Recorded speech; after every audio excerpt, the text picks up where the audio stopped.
Bismillah ar-Rahman ar-Rahim. Good morning and Assalamu alaikum, all of you. Can you please confirm if you can hear me? Please type in the question answer box if you can hear me. Yes, thank you very much. We can hear us. Is the audio loud and clear? Great, excellent, excellent. Thank you very much and a very good day to all of you.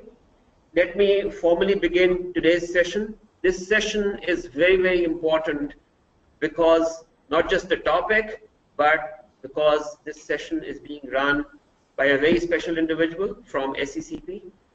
Let me first of all brief you about this relationship between SECP and ACCA, very briefly in one line. So ACCA and SECP have signed up an MOU to spread awareness about within investors in Pakistan about the capital markets. Now, in the previous year, some of you may remember having seen Mr. Murtaza in your city doing face-to-face sessions. And I remember we are sorry, Murtaza, but we gave you a run across Pakistan in a very short span of time. So starting from Islamabad, going on to Multan, stopping in Lahore, and then Faisalabad, and then going to Peshawar. I mean, all this was on the, Karachi was the only city probably that we missed out. And I hope that was very, very tiring. This time we are using technology to our advantage, and we are very glad to share with you that a lot of members have shown interest in attending this session. So thank you all very much for taking interest.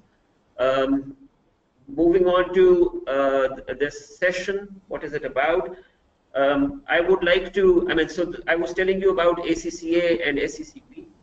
At the same time, the International Organization of Securities Commission, which is abbreviated as IOSCO, is celebrating an Investor Week, which started on the 2nd of October and will go on till the 8th of October.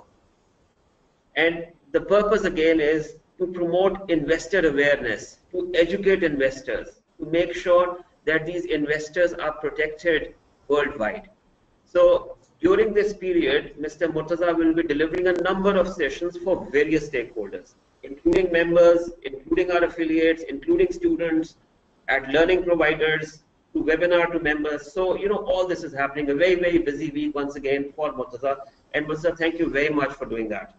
I must also commend the relationship between SECP and IOSCO, under which both these organizations are running these activities, not just with ACCA, with a number of other professional accounting bodies as well. So I think this all is for an excellent purpose, an excellent cause to create awareness within investors across the country, and also to make sure that investors in Pakistan are secured and protected. So I will very, very quickly introduce Murtaza also. Murtaza, I'm sure when you hear him talking, you will find that he's an avid presenter, an excellent speaker, keeps the presentation very, very interesting. Murtaza is a joint director at SECP. He has done his MPhil and from the National Defense University, and he's also done his MBA in finance from Hamdard University. Murtaza has 14 years of experience in the areas of supervision and regulation of capital markets. So a very, very relevant individual to come in and speak with us. So with that, I will hand over to Murtaza, who will run you through the session. Just a few housekeeping rules. This is a brief session, about 1 hour only. We've started a little late, so we'll cover up for that. First, Murtaza will run the session, will make his presentation. I would recommend that all of you please keep noting down your questions on a notepad. Towards the end, we will announce a question and answer break. and all the questions put up during the question and answer break, we will make sure that Murtaza answers them. So please, my suggestion is do not type in the questions in the dialog box when Murtaza is talking, because otherwise it becomes a little complicated to interrupt Murtaza or try to answer your questions, or the fear could be that your question might get omitted. When the question and answer break is announced, I will suggest that we please type in the questions then. Okay?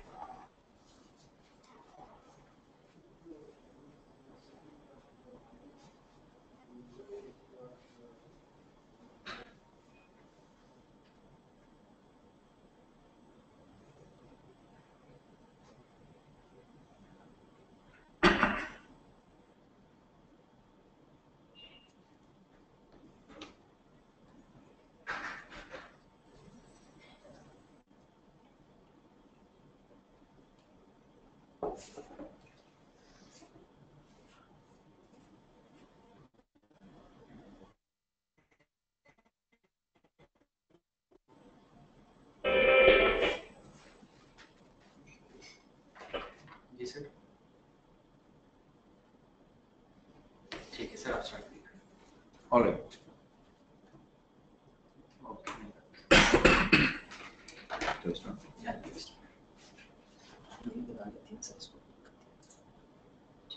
Start करें।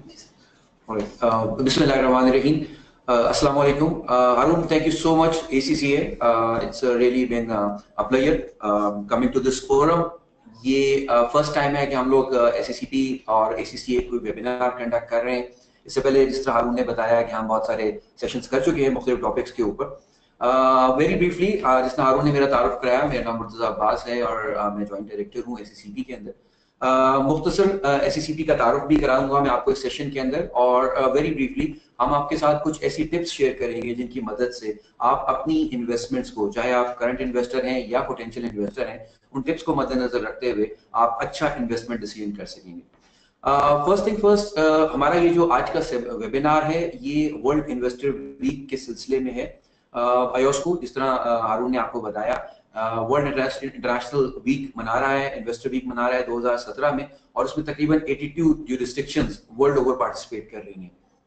इसमें SSCP being an आयोस्को member भी participate कर रहा है, और इसके अंदर हम लोगों ने पूरे वीक में मुख्तलिफ एक्टिविटीज की हैं, जिनमें स्टॉक ट्रेडिंग कॉम्पिटिशन का आगाज है यूनिवर्सिटीज के लिए, हमारे सेशंस हैं कॉर्पोरेट बॉडीज के एम्प्लॉइज के लिए, आप लोगों के साथ वेबिनार है हमारा।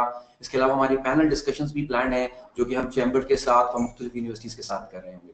सो आप लोगों के आने का शुक्रिया, और मैं चाहूंगा कि अगरचे ये एक वेबिनार है मगर मैं चाहूंगा कि हम इसके अंदर इसको थोड़ा सा इंटरेक्टिव रखें, और मैं बीच में आपसे कुछ सवाल करता रहूंगा और आप लोग अपने जवाब इसके ऊपर देते रहिए ताकि मैं उनकी मदद से हम अपनी गुफ्तगू को जरा इंटरेस्टिंग रख सकें। तो इस प्रोग्राम को आगाज स्टार्ट करते हैं। सबसे इंपॉर्टेंट चीज तो ये है कि SSCP का एक डिस्क्लेमर है जो कि हम ये देना चाहते हैं शुरू में, कि आप इस सेशन को एज ए रेगुलेटरी बॉडी क्योंकि हम कंडक्ट कर रहे हैं, तो we are not endorsing any product, we are not endorsing any company. तो आप इससे कतन ये मकसद नहीं लीजिएगा, अगर किसी जगह मैं मिसाल के तौर पे किसी कंपनी का नाम लेता हूं तो वो सिर्फ मिसाल होगी, हम किसी कंपनी या किसी फाइनेंशियल प्रोडक्ट को एंडोर्स नहीं कर रहे। ये प्रोग्राम जो है सिर्फ आप लोगों की आगाही के लिए है, आपकी अवेयरनेस को इंक्रीज करने के लिए। Very briefly, SSCP is basically the apex regulatory authority of the non-banking financial sector. Non-banking financial sector से मुराद ये है कि कमर्शियल बैंक्स के अलावा जितना भी फाइनेंशियल सेक्टर है उसको आप नॉन बैंकिंग फाइनेंशियल सेक्टर के जुमरे में लेकर आते हैं। जिस तरह बैंक्स को रेगुलेट करने के लिए स्टेट बैंक ऑफ पाकिस्तान है, इसी तरह बैंकों के अलावा जितना सेक्टर है, जिस तरह स्टॉक एक्सचेंजेस हो गई, इंश्योरेंस सेक्टर हो गया, प्राइवेट लिमिटेड कंपनीज हो गई, NGOs हो गई, सर्वेयर्स हो गए, म्यूचुअल फंड्स हो गए, रीट्स हो गई, पेंशन प्लान्स हो गए, इन सारी एंटिटीज को रेगुलेट करने के लिए गवर्नमेंट ने जो इदारा बनाया है वो SSCP है। SSCP जो है वो 1997 में इसका एक्ट बना, और 1999 में SSCP ने फॉर्मली अपने फंक्शंस का आगाज किया था। ब्रॉडली हम इन 4 सेक्टर्स को रेगुलेट कर रहे होते हैं। एक तो इसमें कैपिटल मार्केट्स है। अच्छा, कैपिटल मार्केट्स में मैं यहाँ पे आपको बताता चलूं, कैपिटल मार्केट एक ब्रॉडर टर्म होती है। अमूमन ये समझा जाता है कि स्टॉक एक्सचेंज शायद कैपिटल मार्केट है, मगर स्टॉक एक्सचेंज एक हिस्सा है कैपिटल मार्केट का। 3 एक्सचेंजेस किसी जमाने में हुआ करती थी पाकिस्तान के अंदर, कराची, लाहौर और इस्लामाबाद, मगर अब रिसेंटली बड़ी क्या कहना चाहिए, बड़ी अहम तब्दीलियां पाकिस्तान की स्टॉक मार्केट में हुई हैं और हमने तीनों एक्सचेंजेस को डीम्यूचुअलाइज करने के बाद इंटीग्रेट कर दिया है। तो अब हमारे पास एक स्टॉक एक्सचेंज मौजूद है जिसे हम पाकिस्तान स्टॉक एक्सचेंज कहते हैं। इसके अलावा पाकिस्तान में एक कमोडिटी एक्सचेंज काम कर रही है। हमारे पास पाकिस्तान के अंदर ब्रोकर्स और एजेंट्स मौजूद हैं, रजिस्ट्रार्स हैं, बैलेटर्स हैं, क्रेडिट रेटिंग कंपनीज काम कर रही हैं, कंसल्टेंट्स होते हैं, ये काम कर रहे होते हैं।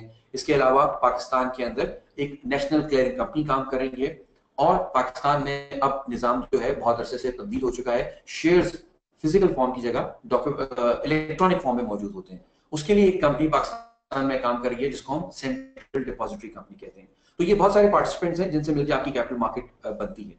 इसके अलावा हमारे पास नॉन बैंकिंग फाइनेंशियल सेक्टर है। नॉन बैंकिंग से मुराद ये है कि म्यूचुअल आप ले लीजिए, आप मुदारबास के सुना होगा आप लोगों ने, it's Islamic mode of financing product और ये काम करता है। इसके अलावा रीट्स हैं, प्राइवेट इक्विटी है, वेंचर कैपिटल्स होते हैं, इन्वेस्टमेंट बैंकिंग भी है, हाउसिंग फाइनेंस कंपनीज भी हैं। ये सारा का सारा सेक्टर जो है इसको आप नॉन बैंकिंग फाइनेंशियल सेक्टर कहते हो।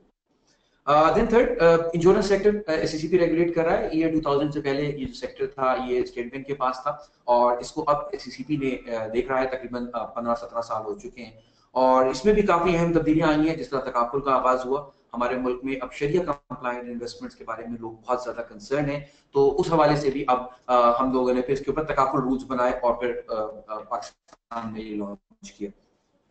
कॉर्पोरेट सेक्टर अगर आप देखें तो हमारे पास तकरीबन 65,000 से ज्यादा कंपनियां इस वक्त मौजूद हैं और ये बात ध्यान में रहे कि in terms of the number of entities we regulate, SCCP is the largest regulator in Pakistan. Largest मैं कह रहा हूँ नंबर ऑफ एंटिटीज की टर्म्स में। आप एक कंपनी सिंगल में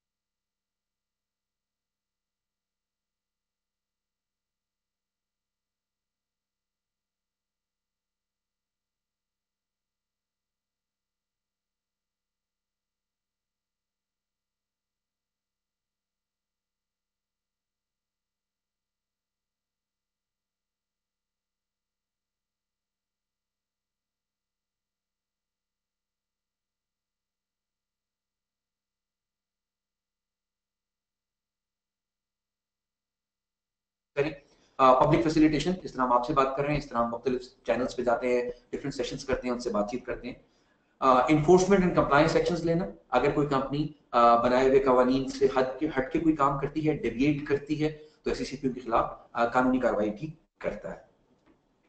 2013 में हम लोग interrupting, if you can hear me, आपकी आवाज कुछ देर के लिए फॉर अबाउट अ मिनट बंद हो गई थी।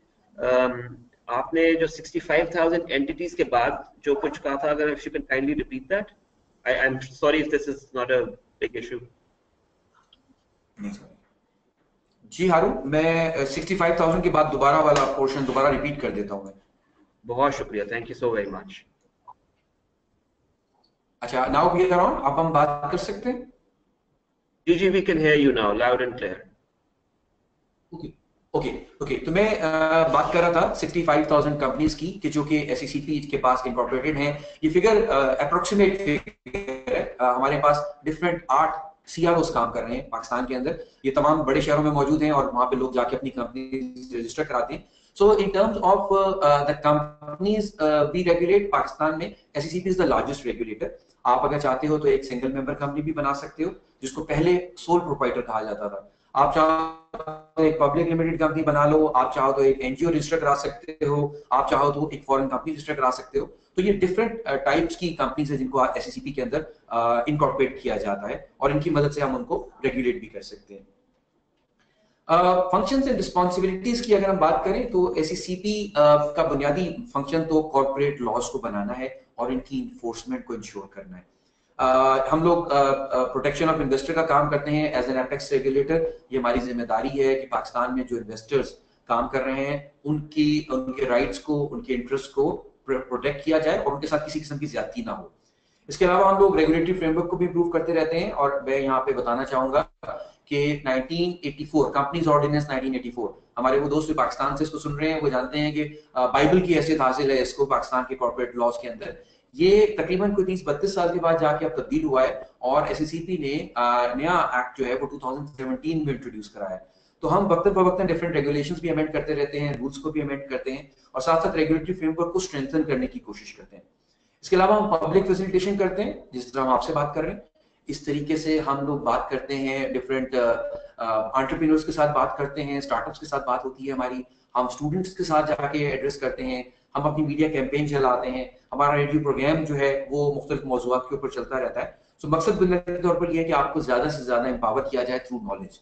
आप जितने ज्यादा नॉलेजेबल होगे उतना ज्यादा अच्छा इन्वेस्टर, लर्नड इन्वेस्टर के तौर पे आप बिहेव करोगे। आखिरी बात जो हमारा अहम हिस्सा है वो है इन्फोर्समेंट एंड कंप्लाइंस, यानी कि जिन कंपनीज को हम इनकॉर्पोरेट करते हैं अगर वो हमारे बनाए हुए कवानीन से हटती हैं या वो लीगल फ्रेमवर्क को ब्रीच करती हैं तो एससीसीपी उनके खिलाफ कानूनी कार्रवाई भी करता है। 2013 में हमने ये अपना प्रोग्राम आगाज किया था। इसका नाम रखा था हमने जमा पूंजी। अच्छा, जमा पूंजी जो है ये बड़ा लोकल नाम है, हमारी पाकिस्तानी मार्केट में इन्वेस्टर्स के लिए, लोगों के लिए आम फहम है। जमा पूंजी अमूमन बचत को कहते हैं। बचत हमारे यहाँ अमूमन लोग करते हैं और जो अमूमन प्रॉब्लम आती है उसको ही हमने अपनी टैगलाइन बनाया। हमारे इस प्रोग्राम की टैगलाइन है सरमायाकारी समझदारी के साथ। तो यहाँ पे मैं एक छोटा सा सवाल आप जो लोग मेरे साथ इस वक्त हो उनसे पूछना चाहूंगा कि आपको क्या लगता है कि सरमायाकारी प्रॉब्लम होती है या समझदारी प्रॉब्लम होती है? आप लोग क्या समझते हो कि सरमायाकारी करते वक्त आप लोगों को समझदारी की अहमियत पता होनी चाहिए कि जिस फील्ड में आप सरमायाकारी करने जा रहे हैं वो क्या है, उसके रिस्क क्या क्या इन्वॉल्व हैं, उसमें कौन कौन सी एंटिटीज काम करती हैं, उस फील्ड के बारे में आपकी नॉलेज कितनी है, तो आपके पास बहुत बेहतर इम्कान मौजूद होता है कि आप अच्छी इन्वेस्टमेंट डिसीजन करो।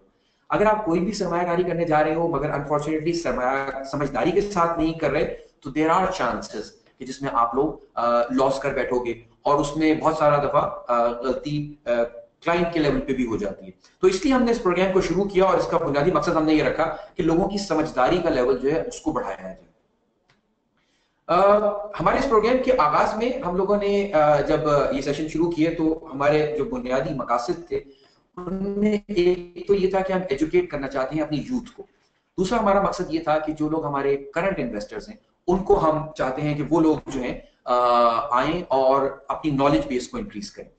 तीसरा मकसद हमारा ये था कि जो पोटेंशियल इन्वेस्टर है, यानी कि ऐसे लोग जो कि आज सरमायाकार नहीं है लेकिन आने वाले कल में सरमायाकारी का इरादा रखते हैं, उनकी कैपेसिटी को बढ़ाया जाए, उनकी कैपेसिटी को इंक्रीज किया जा सके। तो ये बुनियादी मकसद ध्यान में रखते हुए हमने इस प्रोग्राम का आगाज किया और साथ साथ हमने ये भी देखा कि हमारे यहाँ के जो सरमायाकार हैं अमूमन जब हमारे पास आते हैं तो वो लोग अमूमन इसको फील्ड को इतना नॉलेज नहीं रखते। उनके पास डिग्रीज होती हैं, दे वर्क अलोंग और उनको बहुत अच्छा अपनी फील्ड का पता होता है। लेकिन एक चीज मेरे दोस्त समझिएगा कि सरमायाकारी एक डिफरेंट फील्ड है। आप एक बात ध्यान में रखिए कि अगर आपको चलाना आता है तो आप जहाज भी चला सकते हैं और फर्ज कीजिएगा किसी को नहीं चलानी आती तो मेरे दोस्त वो साइकिल से भी गिर सकता है। तो इंपॉर्टेंट चीज ये होती है कि आपको वो काम आना चाहिए। अगर आप वो काम सीख लेते हो तो ऑब्वियसली फिर आपके लिए वो चीजें निस्बतन आसान भी हो जाती हैं और आप उनसे प्रॉफिटेबल रिटर्न्स भी हासिल कर सकते हो। हमारा ये प्रोग्राम इन्वेस्टर कॉन्फिडेंस बिल्ड करने के लिए है। हम different sections of the society को इंक्लूड करना चाहते हैं पाकिस्तान की नेशनल फाइनेंशियल इंक्लूजन स्ट्रेटजी के तहत कि वो आए, ज्यादा से ज्यादा डॉक्यूमेंटेड इकोनॉमी का पार्ट बने और उन चैनल्स में इन्वेस्ट करें जिनको गवर्नमेंट ऑफ पाकिस्तान, जिनको इदारे रेगुलेट कर रहे हैं। हमारी जो टारगेट मार्केट है उसमें स्टूडेंट्स भी हैं, उसमें सैलरी क्लास भी होती है, उसमें प्रोफेशनल्स भी काम करते हैं, हम लोग बिजनेसमैन लोगों के साथ भी बात करते हैं और हमारा जो सबसे इंटरेस्टिंग तबका होता है इसमें वो होते हैं स्टूडेंट्स। क्योंकि हमारे यहाँ अमूमन स्टूडेंट ही समझता है कि क्योंकि मैं अभी जॉब नहीं कर रहा, हमारा कल्चर थोड़ा डिफरेंट है। हमारे यहाँ बच्चे पहले तालीम हासिल करते हैं, डिग्री लेते हैं, फिर नौकरी करते हैं और फिर सोचते हैं कि हमें जिंदगी में आगे कुछ करना है और सेविंग और इन्वेस्टमेंट की बात करनी है। तो यहाँ पे मैं आपके लिए बताऊं कि आप लोग जो स्टूडेंट हो और ये प्रोग्राम सुन रहे हो, एज ए स्टूडेंट भी अगर आप कभी गौर करो तो आप लोगों के पास अच्छा खासा अमाउंट होता है जो साल भर में आप अपने साथ इस्तेमाल करते हो। मिसाल के तौर पे आप ये देखिए कि आप लोगों को कुछ पॉकेट मनी मिलती है, 5-10 हज़ार रुपए अगर आपकी पॉकेट मनी मिल रही है आपको, आप एक लैपटॉप चलाते हो, आपके पास अमूमन मोबाइल होता है, गाड़ी या बाइक है, फिर ईद बकरीद पे कुछ ना कुछ आप लोगों को तोहफे तोहफे मिल रहे होते हैं, सालगिरह पे कभी कुछ ना कुछ आपको मिल रहा होता है। तो अगर आप इस पैसे को कभी क्वांटिफाई करो, इन तोहफों को और इन सारी चीजों को क्वांटिफाई करो, और जो कपड़ा वगैरह आप लोग पहनते हो और पार्टीज करते हो और ये वो करते हो, तो आप अंदाजा लगाओगे कि साल में आप कोई 2-2.5 लाख रुपया तो अपने तौर पे खर्च करते हो। सिर्फ फर्क ये होता है कि उसका अंदाजा आपको नहीं हो रहा होता कि यार ये पैसा मेरे पास है तो कहां से आया और ये कहां खर्च हो गया। तो एज अ स्टूडेंट भी इन्वेस्टमेंट करना और उसको प्लान करना आई थिंक इक्वली इंपॉर्टेंट है। इन्वेस्टर एजुकेशन प्रोग्राम जो हमने शुरू किया, इसमें हम लोगों ने बहुत सारी एक्टिविटीज की हैं। मुख्तसरन में दो का जिक्र कर देता हूँ। एक हमारा जमा पूंजी का पोर्टल है, ये जमा पूंजी .pk के नाम से है। आप इस पे जाइए, इस पे हमारा बहुत अच्छा मटेरियल मौजूद है और ये बड़ी आम फहम जबान में है, सिंपल प्लेन इंग्लिश के अंदर मौजूद है। और इसका मकसद ये है कि तमाम लोगों को एक ही जगह पे इंफॉर्मेशन अवेलेबल हो उन तमाम इन्वेस्टमेंट्स के बारे में जो कि एससीसीपी रेगुलेट करता है। इसके अलावा हमारा रेडियो प्रोग्राम भी है, हमारे पॉडकास्ट हैं, हमारी एप्लीकेशंस हैं जो कि हमारी वेबसाइट पे अवेलेबल है, आप जाके उनको यूज कर सकते हो। इंशाल्लाह किसी प्रोग्राम में मैं डिटेल से उसके ऊपर भी आपको बताऊंगा कि जमा पूंजी पोर्टल का इस्तेमाल आपके लिए किस तरह फायदेमंद हो सकता है।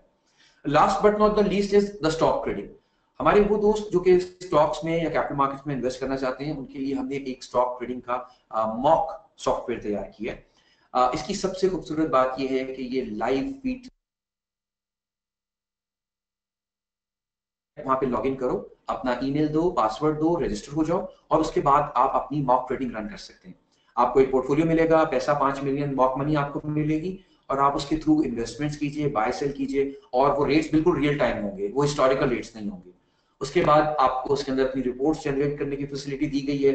आप चाहें तो अपना पोर्टफोलियो पोजीशन चेक कर सकते हैं, अपना कैश बैलेंस चेक कर सकते हैं, अपनी कस्टडी पोजीशन चेक कर सकते हैं। तो it's a very very good idea that before putting up your real money in the market, आप जाएं and gets a hands-on experience on the stock trading simulator। ये भी हमारे पोर्टल पे मौजूद है।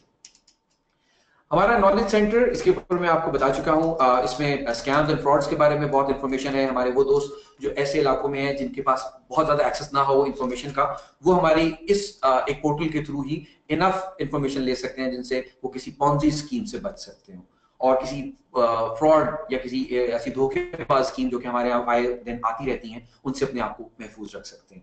इसके अलावा हमारी गेम्स हैं, कैलकुलेटर्स हैं, हमारी ऑडियो वीडियो है, हमारे पॉडकास्ट,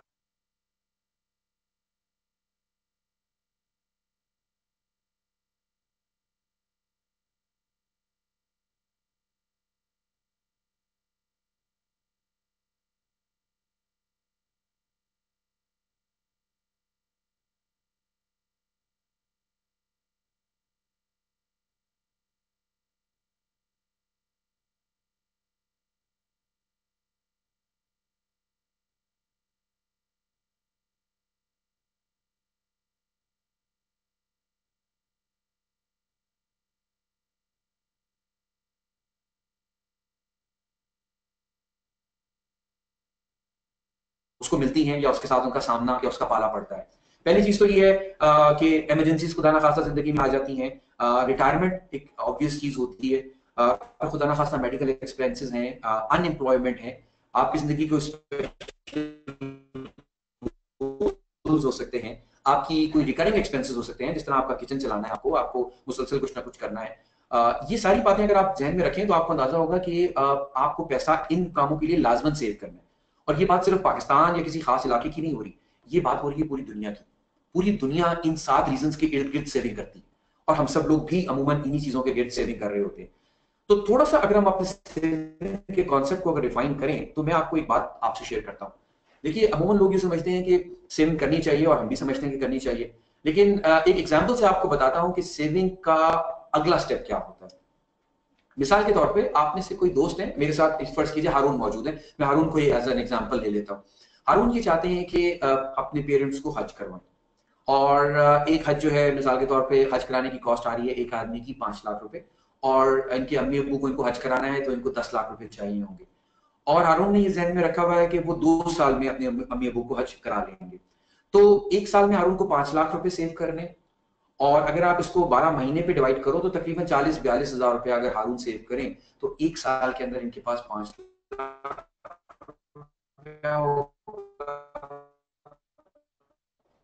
और 2 साल के अंदर इनके पास 10 लाख रुपए होंगे और सेविंग कर सकेंगे। अच्छा, मैं आपसे यहाँ पे एक क्वेश्चन करता हूँ, यहाँ पे जितने लोग मेरे साथ सुन रहे हो, क्या आप समझते हो कि जब 10 लाख रुपया ये कंटिन्यूसली सेव करके, और मैं आपको गारंटी कर रहा हूं कि ये सेव कर भी लेंगे, ऐसा कोई assumption नहीं है कि सेव नहीं कर पाएंगे, ये सेव कर लेंगे, तो आज से 2 साल के बाद हारून अपने पेरेंट्स को हज करा पाएंगे 10 लाख रुपए से? It's just a question. आप लोग अगर इस पे अपना आंसर दो तो मैं उस आंसर को देख भी लूंगा। अमूमन लोग समझते हैं कि अगर सेविंग मेरे पास मौजूद है तो 2 साल के बाद मैं हज करा दूंगा, लेकिन यहां पे आपको एक रुकना चाहिए। आप बताइए 2 साल में क्या महंगाई में इजाफा नहीं होगा? क्या 2 साल के अंदर पाकिस्तान के अंदर इन्फ्लेशन बढ़ेगी या कम होगी? पैसे की वैल्यू आप जानते हैं कि कम ज्यादा होती रहती है। तो अमूमन जिस सोसाइटी में हम लोग जिंदगी गुजार रहे हैं उसके अंदर पैसा अपनी वैल्यू लूज कर रहा होता है थ्रू इन्फ्लेशन। तो इन केस अगर हारून 10 लाख रुपए सेव कर भी लेते हैं तो बहुत मुमकिन है कि 2 साल के बाद हज 10 लाख रुपए में ना हो रहा हो, हज की कीमत बढ़ चुकी हो,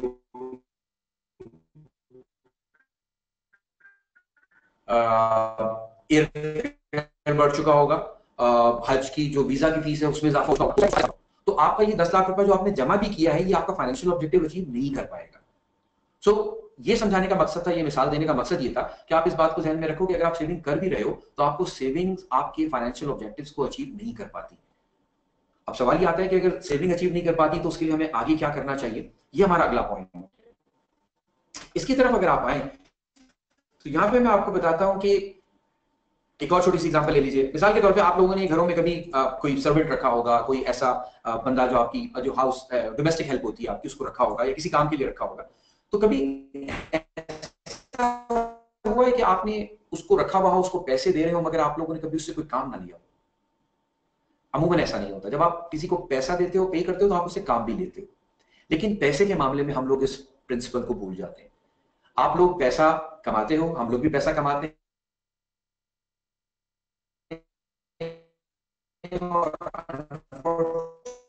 अनफॉर्चुनेटली क्या करते हैं, उस पैसे को उठा के रख देते हैं कि ये बचत है हमारी, सेविंग है हमारी। गलती होती है। क्योंकि पैसा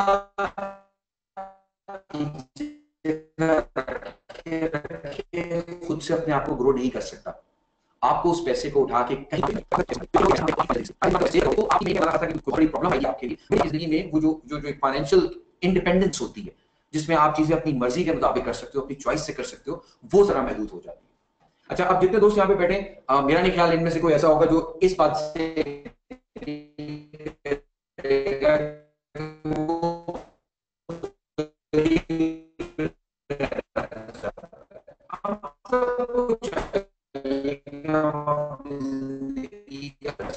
स्टैंडर्ड बेहतर करें और हम लोग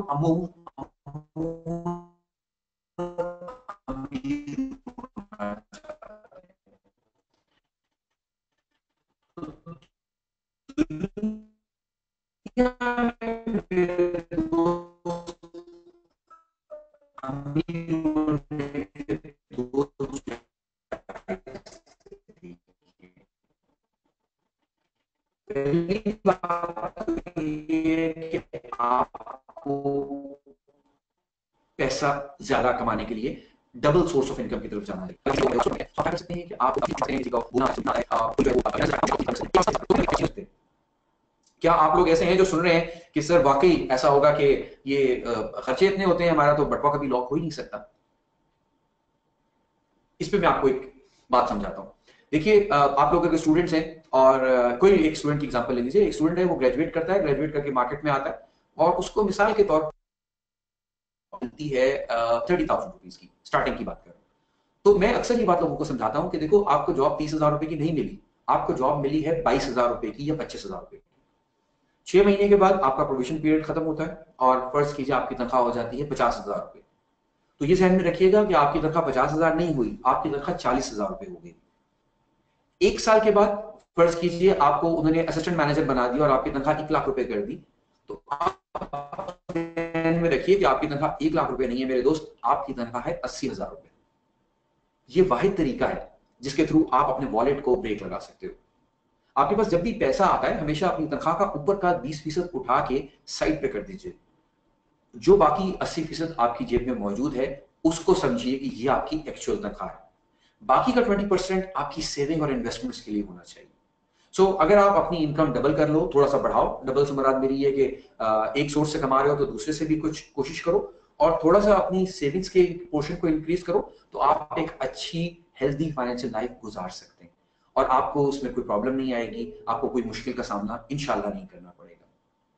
लेकिन अब एक स्टेज ऐसी भी हो सकती है कि आप में से कोई दोस्त ये चाहता हो कि सर मैं चाहता हूं कि एक स्टेप आगे जाऊं, यानी कि मिसाल के तौर पे जिसको हम सुपर रिच कहते हैं।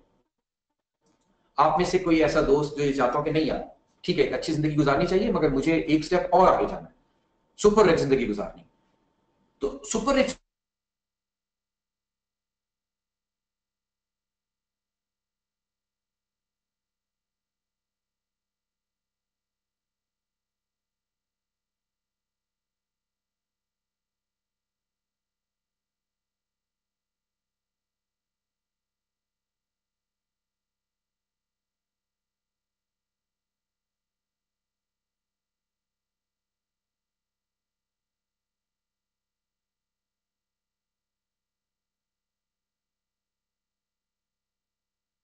काम करे।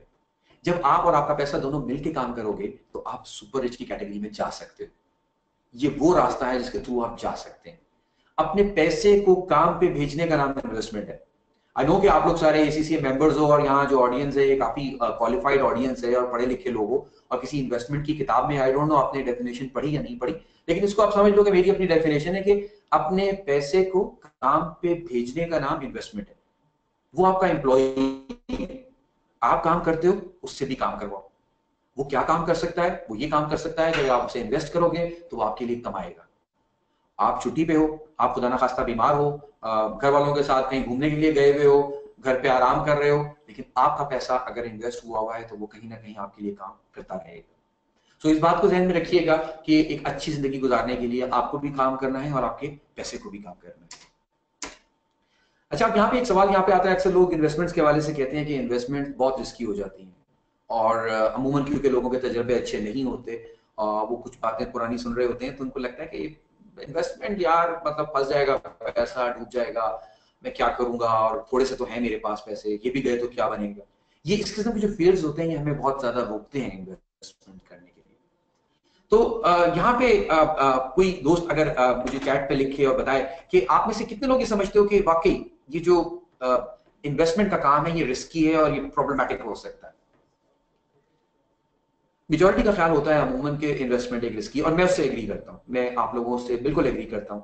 लेकिन यहाँ पे मैं आपके सामने एक सवाल रखता हूं। आप एक बात बताइए, अगर इन्वेस्टमेंट करना रिस्की है तो क्या मैं ये समझूं कि इन्वेस्टमेंट ना करके हमारा पैसा महफूज रहेगा? मिसाल ले लीजिए, आप लोगों के पास अगर आज 100 रुपए मौजूद हैं तो क्या एक साल के बाद ये 100 रुपया ही होगा? प्रैक्टिकली नहीं। अगर आप इसको रियल सेंस में देखो तो एक साल के अंदर होने वाली इन्फ्लेशन, एक साल में होने वाली डिवैल्यूएशन आपके पैसे की परचेजिंग पावर को कम कर देगी, और एक साल के बाद आपका 100 रुपया नहीं होगा, हो सकता है कि 95 रुपए रह जाए अगर 5% इन्फ्लेशन हम लगाते हैं तो। एक बात तो कंफर्म है कि आपका पैसा आपके पास इन्वेस्ट ना करके भी महफूज नहीं है, वो कंफर्म लॉस हो रहा है। क्या आप में से कोई मुझे बता सकता है कि ये जो पैसा हम लोग सेव करते हैं इसकी वैल्यू कोई स्टेबल की जा सकती हो? कम से कम मेरी नॉलेज में नहीं, क्योंकि इन्फ्लेशन इसको कम कर देती है। तो मुझे एक बात का जवाब दीजिए, आप लोग क्या एक कंफर्म लॉस लेना चाहते हो या चांस पे प्रॉफिट कमाना चाहते हो? कंफर्म लॉस क्या है? कंफर्म लॉस तो ये कि इन्फ्लेशन तो होगी, रुपए की वैल्यू भी कम हो रही होती है।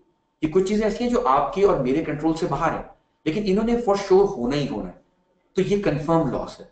तो आप में से कितने लोग ऐसे होंगे जो चाहेंगे कि यार ये कंफर्म लॉस उठा लें, और कितने लोग ऐसे होंगे जो समझते हैं कि नहीं यार अगर हमें कोई मौका मिले तो हम एक चांस जरूर लें कि हम प्रॉफिट कमाएं, अपनी जो इन हार्ड अर्न मनी है इसको कम से कम ग्रो करें, इसको बढ़ना चाहिए, इसको नीचे नहीं आना चाहिए। कॉमन सेंस ये कहती है कि आप लोगों को कंफर्म लॉस नहीं उठाना चाहिए। आपको अगर चांस भी मिल रहा है प्रॉफिट का तो उसको जरूर अवेल करें।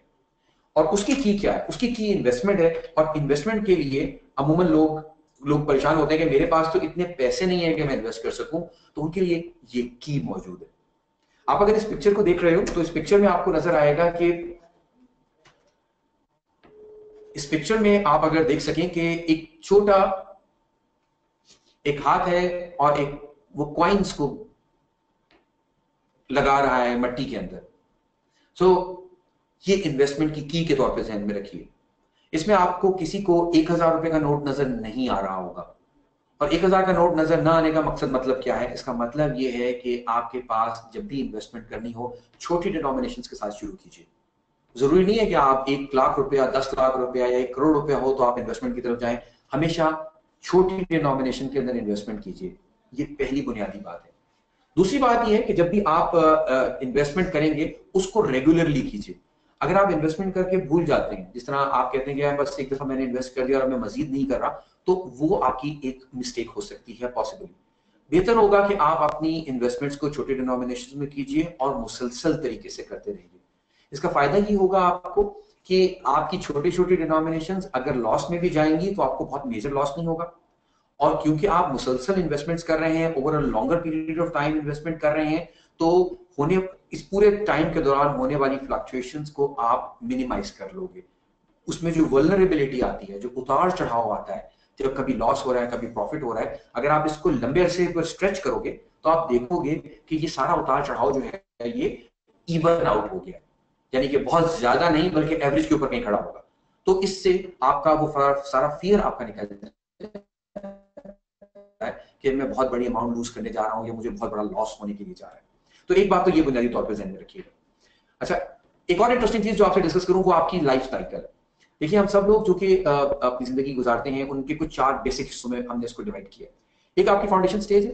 फाउंडेशन स्टेज क्या होती है? आप यंग होते हैं, आप ग्रेजुएट होने वाले होते हैं या पढ़ाई बस फाइनल स्टेजेस पर हैं या बिल्कुल कैरियर के स्टार्ट में है। उस वक्त अमूमन लोग जवान होते हैं, पैसा उनके पास कम होता है क्योंकि अर्निंग स्टार्ट हो रही है, और उनकी रिस्क टॉलरेंस बहुत हाई होती है। उनकी उनकी जो रिस्क टेकिंग कैपेसिटी है वो काफी ज्यादा होती है। उनके पास टाइम होराइजन बहुत ज्यादा होता है। ये कुछ बेसिक कैरेक्टरिस्टिक्स होती हैं आपकी फाउंडेशन स्टेज की। अच्छा, उसके बाद क्या होता है कि जब आप लगा लो आप 20-22 साल के हो, ये आपका वो स्टेज है। उसके बाद जिंदगी आगे बढ़ी, आप सेकंड स्टेज में एंटर हुए जिसको हम एक्यूमुलेशन स्टेज कहते हैं। एक्यूमुलेशन में क्या हो रहा होता है कि मिसाल के तौर पे आप आ गए 30-32 के हो गए, शादी हो गई, बच्चे हो गए 1-2, आपका कैरियर अच्छा है, आहिस्ता आहिस्ता तरक्की कर रहे हो, मिड कैरियर भी कहीं आ चुके हो, अच्छी पोजीशन पे हो, अच्छा कमा रहे हो, अच्छा लाइफस्टाइल मेंटेन कर रहे हो। उस वक्त तक भी आप लोगों के पास टाइम काफी है, रिस्क ले सकते हो, पैसा बढ़ रहा है, साथ साथ एक्सपेंसेस भी बढ़ रहे होते हैं। ये 4-5 चीजें आपके साथ उस वक्त हो रही होती है। देन आपकी आती है थर्ड स्टेज। ये आ जाती है अराउंड कहीं 45 और 50 के दरमियान। 45-50 में क्या हो रहा है कि आप मेंटेन करते हो। अगर आप मेरी पहली वाली सेकंड एक्यूमुलेशन स्टेज को देखो तो उसमें अमूमन हमारे यहाँ लोग गलती ये करते हैं कि जब उनकी तनख्वाह बढ़ती है, उनकी आमदनी बढ़ती है, तो वो क्या करते हैं कि अपने खर्चे बहुत बढ़ा लेते हैं। उसका नुकसान अमूमन ये होता है कि जब वो थर्ड स्टेज की तरफ आते हैं तो उनको अपना लाइफस्टाइल मेंटेन करने में प्रॉब्लम आ रही होती है। तो आप लोग मेरे दोस्त एक बात को ध्यान में रखिएगा कि मेरी दुआ है कि जितने लोग इस सबको सुन रहे हैं वो सारे सीईओज बन जाएं, वो सारे चेयरमैन बन जाएं और उनके अपने बिजनेस हो और उनको बहुत ज्यादा प्रॉब्लम ना आए, वो अच्छी जिंदगी गुजारे। लेकिन जनरली हर आदमी सीईओ नहीं बनता, हर आदमी चेयरमैन नहीं बनता। तो फर्ज कीजिए आप लोगों ने अच्छी जिंदगी गुजारी और 40-45 की उम्र में आप इतना कमा रहे हो कि आप करोला गाड़ी चलाते हो। मेरी दुआ है कि आपकी करोला मर्सिडीज बन जाए, लेकिन कम से कम ये तो मानोगे आप लोग कि अगर करोला मर्सिडीज ना बने तो यार करोला कल्टस में कन्वर्ट नहीं हो जाए, क्योंकि आप एक लाइफस्टाइल के ऊपर कॉम्प्रोमाइज नहीं करना चाहोगे ना। आप 45 साल के हो, आप चाहते हो अच्छा जिंदगी गुजारूं, खाऊं पीऊं, बच्चे अच्छे स्कूलों में पढ़ रहे हैं, अच्छी फैमिली लाइफ गुजर रही है। तो उस वक्त मेंटेन करने के लिए भी आपको बड़ा ध्यान रखना पड़ता है, लेकिन यहाँ पे आपके पास टाइम होराइजन शॉर्ट होना शुरू हो जाता है। फाइनली आप मूव करते हो डिस्ट्रीब्यूशन स्टेज की तरफ। लाइक आप चीजें सम अप हो रही होती हैं, रिटायरमेंट आ रही है, रिटायरमेंट क्लोज है आपके, आप जो बांटना वाटना है, बच्चों की शादियां कर लेते हो, अल्लाह हज उम्रा और इन चीजों की तरफ लोग चले जाते हैं। तो उस वक्त लाइफ आहिस्ता आहिस्ता कंसोलिडेट हो रही होती है। तो जो लोग अमूमन अपनी पहली दूसरी स्टेज पे जरा केयरलेस होते हैं, उन चीजों का ख्याल नहीं रखते, उनकी थर्ड और फोर्थ स्टेज थोड़ी डिफिकल्ट हो जाती है। सो हम ये चाहते हैं कि आप लोग इस बात को ध्यान में रखते हुए अपनी फर्स्ट और सेकंड स्टेज का बहुत ख्याल रखें। ये एक छोटी सी एग्जांपल है, ये स्टूडेंट्स के लिए ज्यादा मैटर करती है। इसी को अगर बड़े पैमाने पे आप ले जाएं तो बाकी जो हमारे प्रोफेशनल सुन रहे हैं उनके भी काम आ सकती है कि अगर इक्विटीज के अंदर एक स्टूडेंट 5,000 रुपए की भी इन्वेस्टमेंट करता है, आजकल 4 ईयर बैचलर्स चलता है, तो अगर एक 5,000 रुपए की इन्वेस्टमेंट वो कर रहा हो और 14-15% का एक बड़ा मीगर सा रिटर्न मैं आपको बता रहा हूँ जो कि इक्विटीज के अंदर आ रहा है। So over the period of 4 years उसका ये पैसा तकरीबन 3,40,000 रुपए में कन्वर्ट हो जाए। तो सोचो कितना अच्छा हो कि आप साथ साथ ग्रेजुएट भी कर रहे हो, साथ साथ आपकी इन्वेस्टमेंट भी चल रही है, और बाय द टाइम आप ग्रेजुएट करोगे आपके पास अपनी आमदनी भी आपके हाथ में होगी। So it will be a real good test for you. Now here comes the question के अच्छा अगर इन्वेस्टमेंट कर ली तो या सेविंग भी कर ली तो इन्वेस्टमेंट हम फिर किधर करें? ये बड़ा बुनियादी सवाल है। इसमें मेरा आपको जवाब ये होगा कि since coming from a regulators perspective, market में दो तरह की स्कीम्स हैं, एक लीगल स्कीम्स होती हैं और एक इलीगल स्कीम्स होती हैं। सो हम आपसे बार बार ये कहेंगे, अगले सेशंस में भी इस बात को दोहराएंगे कि आप 5 रुपया इन्वेस्ट करो या 5 करोड़ रुपया इन्वेस्ट करो, कभी भी आप लोगों ने इलीगल प्रोजेक्ट्स में इन्वेस्ट नहीं करना। हमारे यहाँ डबल चार का स्कैम हो चुका है, हमारे यहाँ पॉन्जी स्कीम्स मार्केट में आती हैं, लोग मैं ये नहीं कहता कि जानबूझ के करते हैं, लेकिन बहरहाल गलती करते हैं और पॉन्जी स्कीम्स के अंदर पैसा दे देते हैं, चीजों में ऐसे प्रोजेक्ट्स में पैसा लगा देते हैं जो कि किसी भी तरह से रजिस्टर्ड या लाइसेंस नहीं होती। सो प्लीज आप लोग इस बात भी सुनिए और लोगों को भी बताइए, कितना ही प्रॉफिटेबल वेंचर क्यों ना नजर आ रहा नहीं है तो आप लोगों ने इसमें इन्वेस्ट नहीं करना। लीगल ऑप्शंस की जब हम बात करते हैं तो हमारे पास जो ऑप्शंस अवेलेबल है वो होते हैं, सबसे पहले बैंक डिपॉजिट्स हैं, देन स्टॉक्स हो सकते हैं, बॉन्ड्स हो सकते हैं, फ्यूचर्स मार्केट हमारे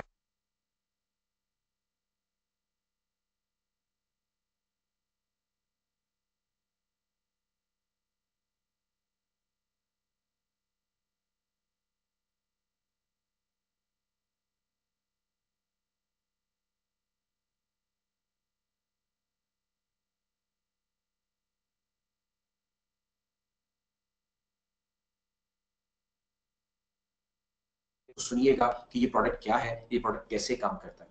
तो आज की जो गुफ्तगू है उसको क्लोजिंग की तरफ लेके चलते हैं कि ये जो लीगल ऑप्शंस मैंने आपको बताए हैं इनमें आप जा सकते हैं, इन्वेस्टमेंट कर सकते हैं, लेकिन इनको करते वक्त आपको किन 13 प्रिंसिपल्स या 13 असूलों को ख्याल रखना चाहिए, वो हमारी आज की गुफ्तगू का आखिरी हिस्सा है।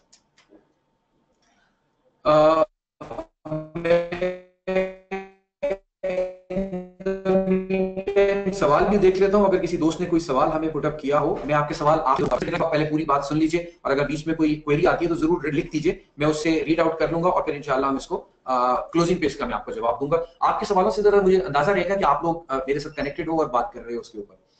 सो 13 रूल्स ऑफ वाइज इन्वेस्टमेंट जो कि हम लोगों ने तैयार किए हैं वो जेनेरिक है, उसके लिए आपको कोई फाइनेंस का एक्सपर्ट होने की भी कोई बहुत जरूरत नहीं होती, क्योंकि ये जनरल प्रिंसिपल है, लेकिन इनका जानना जरूरी है क्योंकि ये वो आउटलाइन ड्रॉ कर रहे हैं जिसके अंदर रहते रहते आप अच्छी इन्वेस्टमेंट कर सकते हो। तो पहली बात क्या है? पहली बात तो ये कि इन्वेस्ट कीजिए रेगुलरली। इन्वेस्ट रेगुलरली करने से मुराद ये होती है कि जिस तरह आप लोग कभी आपने किसी को बीज बोते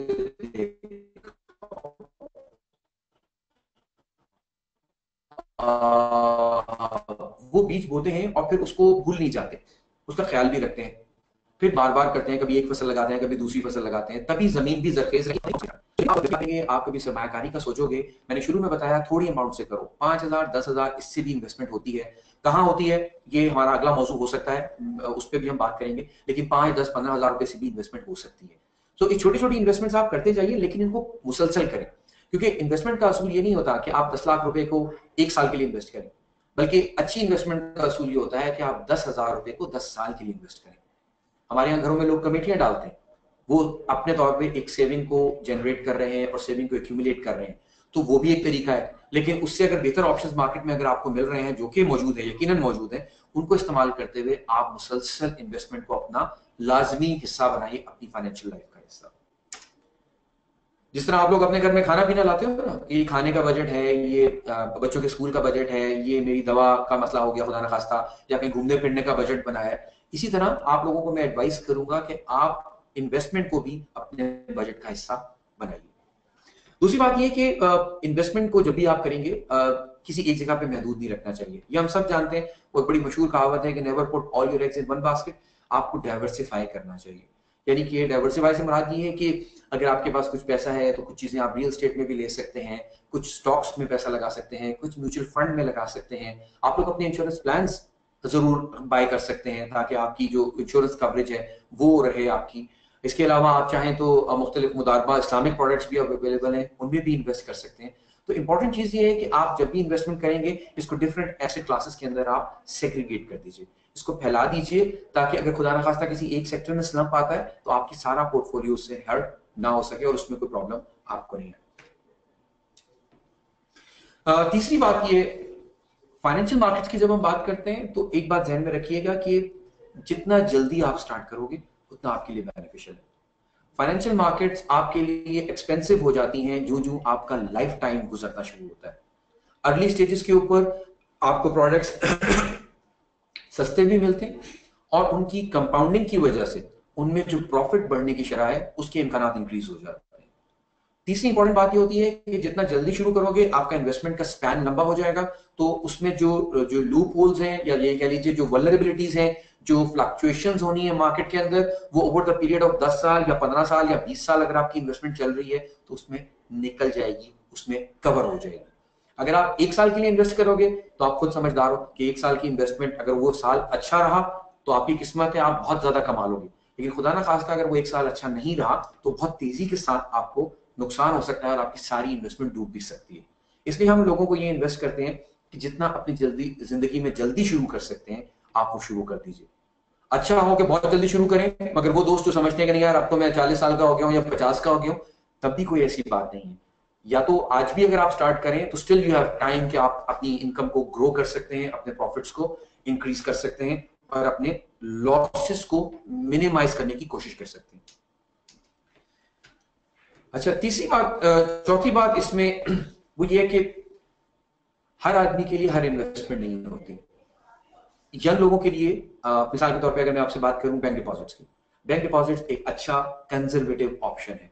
अगर आप लोग ये चाहते हैं कि आपका पैसा महफूज रहे, वो महफूज रहेगा, लेकिन उसकी डाउन साइड ये है कि शायद उसमें बहुत ज्यादा ग्रोथ नहीं आ रही होगी। तो ये एक ऐसी प्रोडक्ट है जो उन लोगों को बहुत सूट करती है जो लाइक 60-65 के, बिकॉज उनके पास अब चीजें कंसोलिडेट होनी है तो वो कोई रिस्की वेंचर में नहीं जा सकते, तो उनको चाहिए कि वो इन्वेस्टमेंट्स उस साइड के ऊपर नजर रखें। लेकिन हमारे वो दोस्त जो यंग हैं, जो मिड कैरियर में कहीं खड़े हैं, उनकी इनकम बढ़ रही है, वो रिस्क लेने की कैपेसिटी रखते हैं, उनके लिए मे भी इस वक्त कोई बहुत अच्छा ऑप्शन ये ना हो। तो मैं प्लीज इस कदम ये मतलब मत लीजिएगा कि मैं ये नहीं कह रहा कि बैंकों में नहीं जाना चाहिए, banks are a good option, मगर आपकी एज के हिसाब से आपको देखना है कि क्या वो आपको सूट करता है, क्योंकि उसके अंदर ग्रोथ जरा कम आ रही होगी। सो अगर उसके ऑल्टरनेटिव भी कोई इन्वेस्टमेंट ऑप्शंस मौजूद हो जिनमें इन्वेस्ट करके आप उससे बेहतर रिटर्न्स ले सकते हैं, तो I think one should go for those options. Then ये कि हमारे यहाँ लोग इन्वेस्टमेंट करते हैं और किसी मोहल्लेदार ने इन्वेस्टमेंट की, किसी दोस्त ने इन्वेस्टमेंट की, उसको लॉस हो गया, या कभी खुद कोई चीज खरीदी उसमें लॉस हो गया, उसके बाद वो हिम्मत हार देते हैं। वो कहते हैं नहीं यार ये तो पता नहीं कोई गलत चीज है, या इसमें कोई फ्रॉड होता है, या इसमें ये है कि मेरा तो इतनी कैपेसिटी नहीं है कि मैं ये कर सकूं। तो उन तमाम दोस्तों से मैं ये कहूंगा कि देखें, अपनी मिस्टेक से सीखें और आगे चलें। डिस्कनेक्ट कर देना या छोड़ देना ये एक बहुत बड़ी गलती होगी आपकी। मैं इसीलिए कहता हूं कि आप 5 या 10 हजार रुपए से इन्वेस्टमेंट करो। देखो 5 या 10 हजार का इन्वेस्टमेंट आप या उसका लॉस बर्दाश्त कर सकते हो, ऐसा हो सकता है। अगर 5 या 10 हजार रुपए का लॉस बर्दाश्त कर सकते हो, और लॉस से मुराद मेरी है कि जिसके बाद हार्ट अटैक ना आए, उसको मैं कहता हूं कि बर्दाश्त करने की कैपेसिटी आपकी ऐसी हो, तो अगर आप 5-10 हजार रुपए का लॉस ले सकते हो तो आप जाओ, देखो क्या गलती हो गई, उसको इवैल्यूएट करो and then continue. Because disconnect करने से क्या होगा कि आपने गलती की और उसको दबा के बैठ गए। जब आप 2-3 दफा 5-5, 10-10, 15-15, 20-20 हजार रुपए की इन्वेस्टमेंट्स करते हो, आपका थोड़ा सा लर्निंग कर्व बेहतर होता है, आपको मार्केट्स की समझ आती है, आपको प्रोडक्ट्स की समझ में आती है, आपको फाइनेंशियल मार्केट का बिहेवियर समझ आने लगता है, and then gradually 3rd, 4th और 5th इन्वेस्टमेंट आपकी प्रॉफिटेबल हो जाती है। और जूं अगर आप यंग हैं, आप करते जाओगे और आपने 10 साल, 15 साल, 20 साल छोटी छोटी इन्वेस्टमेंट्स भी की हुई हैं, तो छोटी छोटी इन्वेस्टमेंट्स भी आपको बहुत फायदा दे सकती है। अमूमन मार्केट में, फाइनेंशियल मार्केट्स को जनरल प्रिंसिपल लोग ये कहते हैं कि बॉटम पे खरीदना चाहिए जब सस्ता हो, और जब मार्केट ऊपर जा रही हो तो बेचना चाहिए। ये जनरल है बात, ठीक है, मैं इसको एग्री करता हूं। लेकिन मार्केट कब नीचे होगी और कब ऊपर होगी, अगर सबको ये पता लग जाए तो मेरा ख्याल है मार्केट का तो मकसद या मार्केट की जो बेसिस है वही खत्म हो जाएंगी। बिकॉज हर एक को पता होगा यार अब खरीदना है और हर एक ने बाय करना है। अगर सबको पता हो कि कब बाय करना है तो बेचेगा कौन, और अगर सबको पता हो कि सेल किस वक्त करना है तो खरीदेगा कौन। तो इसलिए मार्केट ऊपर नीचे होती रहेगी। अगर आप लॉन्गर टर्म की इन्वेस्टमेंट्स कर रहे हो तो मार्केट को आइडियली टाइम करने की जरूरत नहीं है, बिकॉज आप बाइंग करना शुरू कर दो, छोटी छोटी बाइंग। आपकी कभी एक बाइंग 10 रुपए पे हो रही है, एक बाइंग 12 रुपए पे हो रही है, एक बाइंग 8 रुपए के ऊपर हो रही है। तो जब आप अपने पोर्टफोलियो को एवरेज आउट करोगे तो उसका रिटर्न कहीं मीन में आ रहा होगा, कहीं मीडियन में रिटर्न आ रहा होगा, एवरेज आउट हो जाएगा। तो ये एक तरीका ध्यान में रखिएगा। अमूमन लोग समझते हैं कि हम शायद जब स्पेकुलेशन करें या वो करें, आखिर स्पेकुलेशन का वर्ड अभी मेरे जहन में आ गया। एक बात ध्यान में रखिएगा दोस्त, स्पेकुलेशन और इन्वेस्टमेंट ये दो अलग चीजें हैं। स्पेकुलेशन का अमूमी तर्जुमा होता है सट्टेबाजी, सरमायाकारी इन्वेस्टमेंट ये एक अलग फील्ड है। आपको हम चाहते हैं कि आप लोग सरमायाकार बने, समझदार सरमायाकार, ऐसे लोग जो समझदारी के साथ आते हैं, लॉन्गर पीरियड के लिए आते हैं, बाय एंड होल्ड करते हैं, बहुत ज्यादा मार्केट को मनूवर या मार्केट के साथ मूव करने की वो नहीं करते, कोशिश नहीं करते। ये सरमायाकारी है। स्पेकुलेशन मार्केट में होती है, उसमें लोग प्ले भी करते हैं, लेकिन वो हाईली रिस्की होती है और बहुत ज्यादा नुकसानदेह भी हो सकती है। तो हमारी एडवाइस ये है कि आप प्लीज इन्वेस्टमेंट की साइड के ऊपर आइए, लॉन्गर टाइम होराइजन के साथ आइए।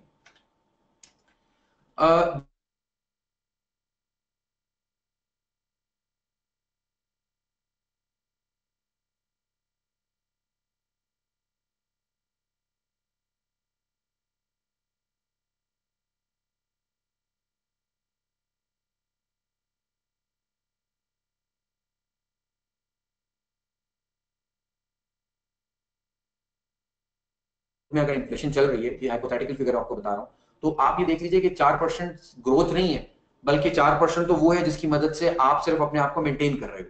सो रियल ग्रोथ या रियल रिटर्न आपका एक्चुअली 4% आ रहा होगा। आपको अपनी इन्फ्लेशन और टैक्सेस को जरूर अकाउंट फॉर करना चाहिए जब भी आप अपना फाइनल रिटर्न कैलकुलेट करें, क्योंकि ये वो दो चीजें हैं जो कि इन एनी केस आपके पास से निकल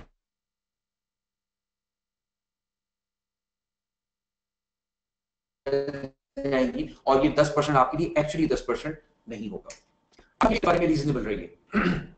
बहुत ज्यादा प्रॉफिट या बहुत ज्यादा एक्स्ट्रा ऑर्डिनरी रिटर्न्स जो है, कंसिस्टेंटली मार्केट को बीट करना पॉसिबल नहीं होता। ओकेजनली हो सकता है कि आपने कुछ ऐसे इन्वेस्टमेंट्स की, टाइम अच्छा था, मार्केट सेंटिमेंट अच्छा था, आपने कोई चीज खरीदी, वो बहुत ज्यादा ऊपर चली गई और आपने बहुत प्रॉफिट कमा लिया, ये हो सकता है, लेकिन कंसिस्टेंटली नहीं हो पाएगा। तो अपने रिटर्न्स के बारे में रीजनेबल रहें। और एक बात और ध्यान में रखें कि मार्केट में हमारे अमूमन लोग ये ख्याल करते हैं कि यार क्योंकि मेरे ऑफिस में एक साहब काम करते हैं या मेरा एक जानने वाला है उसने XYZ कंपनी का शेयर खरीदा था और उसको तो बहुत मुनाफा हुआ। तो जो मुनाफा उसको हुआ है, जरूरी नहीं है कि वो मुनाफे की वो रैली आपके साथ भी रेप्लिकेट हो। तो हमेशा रिटर्न को अपने हिसाब से कैलकुलेट करें, और जब आपका रिक्वायर्ड या डिजायर्ड रेट ऑफ रिटर्न वापस आपको अचीव हो जाए तो आप उसको लेके बेशक मार्केट से अलग हो जाइए। अमूमन लोग इंतजार में रहते हैं कि क्योंकि जब तक दूसरे ने, मतलब किसी ने अगर डबल कर लिए थे पैसे, तो मैं भी डबल किए बगैर मार्केट से बाहर नहीं आऊंगा। ये तो बहुत ज्यादा सेंसिबल अप्रोच नहीं होती। आप अपना रेट ऑफ रिटर्न कैलकुलेट करें कि मुझे इतने पैसे इस रिटर्न के ऊपर मिल जाए तो that will be good for me. आप उसको कैलकुलेट करके जब रिटर्न्स मार्केट में उतने आने लगे आप उसको लिक्विडेट करें और उसको रियलाइज कर लीजिए अपने। देन जल्दबाजी में डिसीजन ना करें। इन्वेस्टमेंट पैसा आपका है, अगर आप लोग अपना ख्याल नहीं करोगे, आप लोग अपने पैसे का ख्याल नहीं करोगे, तो मार्केट में ज्यादा लोगों से उम्मीद नहीं रखनी चाहिए कि वो भी ख्याल करेंगे। अक्सर लोगों को हमने देखा है वो जल्दबाजी में डिसीजन कर लेते हैं। कोई मार्केट में रैली बन रही है, फौरन कोशिश करेंगे जंप लगा दें, या कोई शख्स आ गया उनके पास इन्वेस्टमेंट स्कीम लेके और वो आपसे कहता है कि आप मुझसे आज ही ले लो, ये बस 3 दिन रह गए हैं, या ये तो फिर स्कीम खत्म होने वाली है और अगले साल से पहले नहीं आएगी, या ये इसके ऊपर बम्पर प्राइस भी मौजूद है मेरे पास और हम उस बम्पर प्राइस से भी आपको बेनिफिट दे सकते हैं। तो ऐसी चीजों में कभी भी इन्वॉल्व मत हो। ये मार्केटिंग टैक्टिक्स हो सकती हैं, सेल्स की स्ट्रैटेजीज हो सकती हैं, और आपको हेस्टी डिसीजंस की तरफ लेके जा सकती हैं। तो जल्दबाजी का डिसीजन, खासतौर पे पैसे के मामले में हमारा आपको मशवरा होगा कभी भी ये गलती मत कीजिए। Number 10, keep it simple.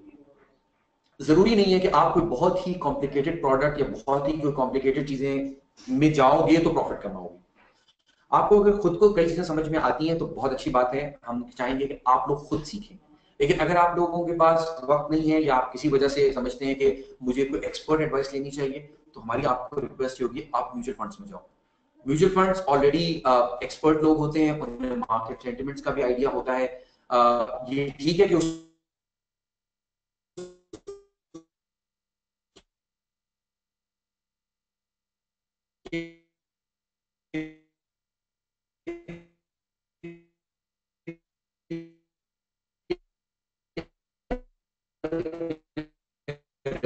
होते हैं, लेकिन कम अज कम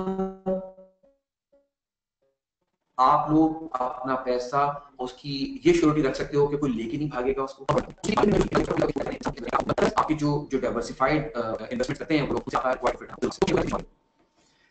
देन 11वीं बात ये दोस्त के कॉम्प्लिकेटेड प्रोडक्ट्स इनकी तरफ मत जाएं। नए लोग होते हैं, वो बाज दफा कॉम्प्लिकेटेड वो समझते हैं कि कोई चीज अगर कॉम्प्लिकेटेड है तो ये बहुत अच्छी होगी, यार इतनी मुश्किल बात बता रहा है तो ये कोई बहुत ही कोई शानदार काम होगा। कतन ऐसा नहीं है। सबसे इंपॉर्टेंट बात ये है, चीज कॉम्प्लिकेटेड जितनी ज्यादा होती जाएगी उतनी आपकी समझ से दूर होगी, और जो चीज जितनी समझ से दूर होगी उससे उतना ही दूर आपको रहना चाहिए। अगर आपको बात समझ में आ जाती है तो बहुत अच्छी बात है, आप प्रोडक्ट को समझते हो, बहुत अच्छी बात है। अगर नहीं समझ में आ रही तो इट इज मच एडवाइजेबल कि आप उससे दूर रहें और उसमें इन्वेस्टमेंट से तरह गुरेज करें। सेकेंड लास्ट थिंग जी, खुद से नहीं कर सकते। मैं जानता हूं बहुत से लोग होते हैं, वो डॉक्टर्स हैं, इंजीनियर्स हैं, बहुत सारी और फील्ड्स के साथ मुंसलिक हैं, खुद से काम नहीं कर सकते, या उनकी कुछ रिक्वायरमेंट्स ऐसी हैं जॉब की जिनकी वजह से वो टाइम नहीं दे सकते, तो बेहतर होगा कि आप किसी से एडवाइस ले लो। मार्केट में इन्वेस्टमेंट एडवाइजर्स होते हैं, उनसे आप एक्सपर्ट एडवाइस सीख कर लें। और ये उतना ही सिंपल है जितना, या तो आपको डॉक्टर बन जाओ, और अगर फर्ज करें आप डॉक्टर तो बेहतर है किसी डॉक्टर से एडवाइस ले लो। तो यहाँ पे मैं दोस्तों आपसे खुद मार्केट समझ बहुत अच्छी बात है, लेकिन अगर आप नहीं रखते तो बेहतर होगा कि इस फील्ड के मुतालिक आदमी से आप जरूर राय ले लें, ताकि आपको कोई लॉस इसमें फेस ना करना पड़े। And then coming to the last slide of the day, और हमारी आज की जो 13th बात है वो ये है कि, और मेरे ख्याल से ये क्या कहना चाहिए कि जिसे कहते हैं ना कि बुनियादी बात, इसके इर्द गिर्द बाकी चीजें भी चल रही हैं। वो ये है कि हमारे यहाँ लोग समझते हैं पैसे के बारे में कि मैं महीने भर में पहले खर्च कर लूं और कुछ बच गया तो उसे कहूंगा कि ये मेरी सेविंग है। ये एक बड़ा फंडामेंटल मिसकॉन्सेप्शन है। पैसे को पहले बचाना होता है और फिर खर्च करना होता है। अगर आप ये समझते हैं कि मैं पहले खर्च कर लूं और बाद में अगर कुछ बचा तो उसको अपनी सेविंग कंसिडर करूंगा, तो आई थिंक आप अपनी स्ट्रैटेजी को जरा रिव्यू कीजिए। बेहतर होगा कि आप हमेशा जब आपकी तनख्वाह आती है, आपका जो भी सोर्स ऑफ इनकम है, जहां से भी आपको पैसे आते हैं, उसमें से सेविंग और इन्वेस्टमेंट का हिस्सा अलग निकाल दीजिए, और जो बाकी अमाउंट आपके पास बचे उसको यूज कीजिए अपने खर्चों के लिए। इसका फायदा आपको तब होगा जब आप इसको लॉन्ग टर्म में देख रहे होंगे। हमारे यहाँ लोग अमूमन ये शिकायत करते हैं कि मेरे पास पैसे बचते नहीं है। तो बाबा, बचाना ही तो होता है। अगर आप बचाओगे नहीं तो इन्वेस्ट कैसे करोगे? तो इसलिए बचत को पहला प्रायोरिटी पे रखिए, और जो रिमेनिंग अमाउंट है उसको एक्सपेंसेस के ऊपर ले जाइए। अगर आप जिंदगी भर एक्सपेंसेस को और बचाने को लेके चलते रहोगे तो आप लोग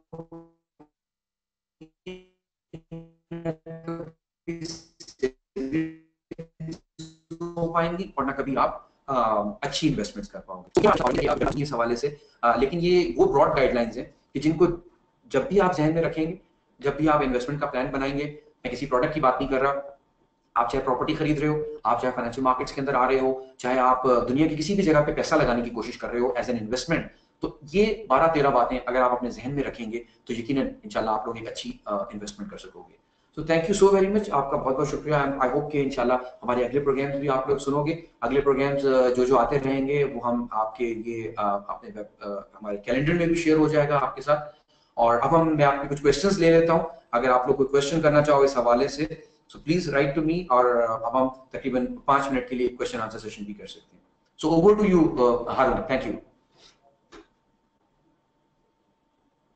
Thank you very much, Murtaza. My apologies to the participants. There were some audio issues session that because of which you might have experienced some disruption in sound, but I think overall we got the message very clear about how to manage investments and how to make sure you are saving enough and you're investing properly. I think we've got a. Is this a question from Umar Farooq? It's a long one, but I'll try to read it out. It says, "Thank you for conducting this session. As an investor, I sometimes get the feeling that the capital market stakeholders work in isolation.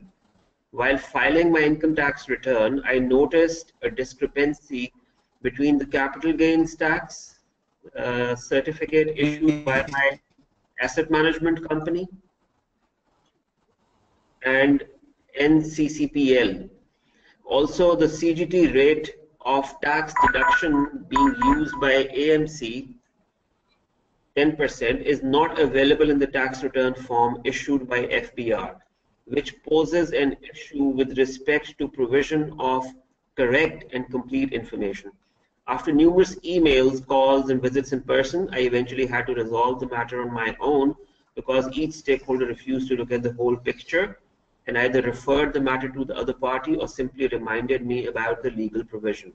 As an investor and a taxpayer, it is disappointing when stakeholders, including regulators, fail to facilitate average person due to coordination between themselves.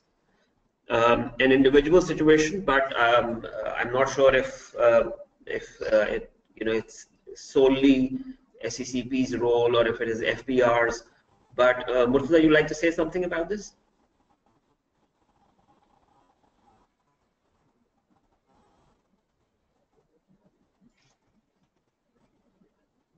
Murtaza, can you hear us?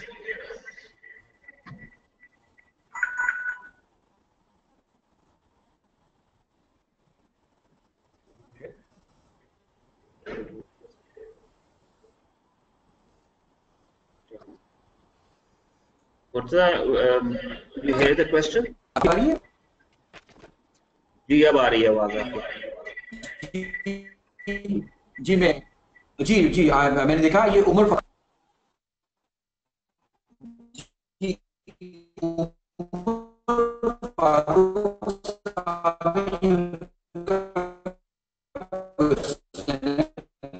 और इनका question काफी valid भी है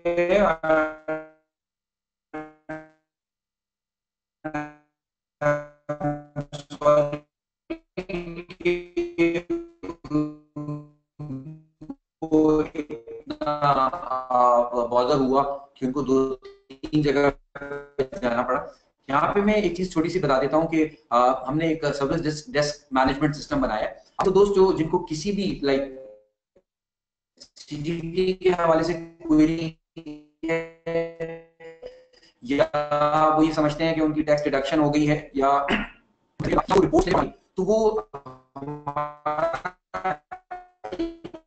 email अगर note कर लें उसके ऊपर क्वेरी फॉरवर्ड कर दीजिए। हमारा ये सेंट्रलाइज्ड सिस्टम है और जो ऑटोमेटिकली टाइम के साथ और की बात की है वो भारत एनसीसीपीएल और एसेट मैनेजमेंट कंपनी देखता है और ये हमारे रेगुलेटरी भी हैं से किसी को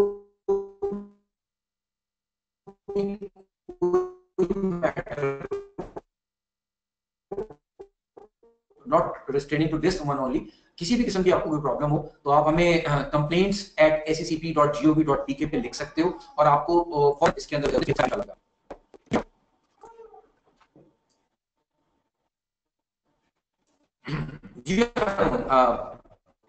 जी thank you very much. Let's look at a few एक क्वेश्चन राना मोहम्मद काशिफ साहब का हमारे पास। अरुण आप मुझे सुन सकते हैं? जी we can hear you. Question Arun मेरे सामने बड़ा इंटरेस्टिंग इजाजत है तो जी अरुण एक बड़ा इंटरेस्टिंग क्वेश्चन मेरे सामने है अगर आप इजाजत दें तो मैं ले लूं। Sure, please go on.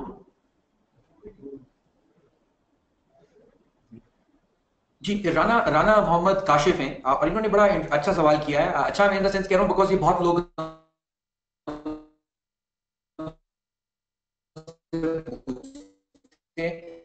वो ये है कि not discussed about investment in the context of हलाल और हराम। ये एक बड़ा इंपॉर्टेंट और बड़ा इंटरेस्टिंग है। शरिया कंप्लाइंट इन्वेस्टमेंट्स का बुनियादी मकसद ही ये था कि हमारे वो तमाम दोस्त जो कि शरिया बेस्ड प्रिंसिपल्स को फॉलो करते हुए इन्वेस्टमेंट्स करना चाहते हैं, उनके लिए भी प्रोडक्ट्स मौजूद होने चाहिए। तो शरिया की जो हमारे पास तकाफुल में भी मौजूद है, इंश्योरेंस में भी मौजूद है। इसके अलावा म्यूचुअल फंड जिनका मैंने जिक्र किया, इसमें भी इस्लामिक म्यूचुअल फंड मौजूद है। और इस्लामिक म्यूचुअल फंड्स हो गए, इनके अपने शरिया एडवाइजर्स होते हैं और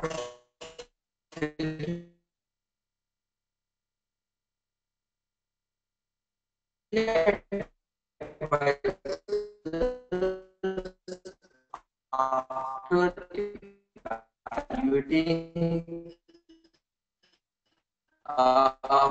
the transaction under the Islamic principles, उसको गो अहेड देते हैं और उनके गो अहेड के बाद ही वो कोई कंपनी वो इन्वेस्टमेंट कर सकती है। तो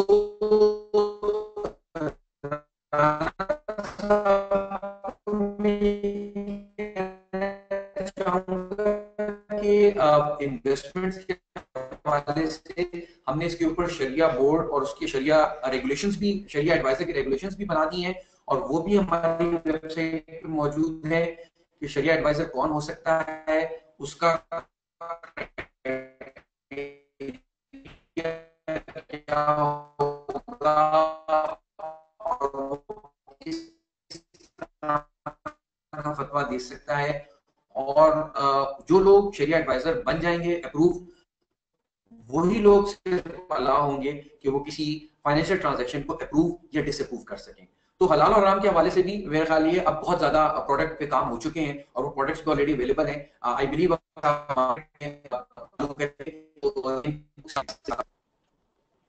कंपनी का नाम नहीं ले पाऊंगा क्योंकि उन्होंने पूछा कि मैं किस कंपनी में, लेकिन ये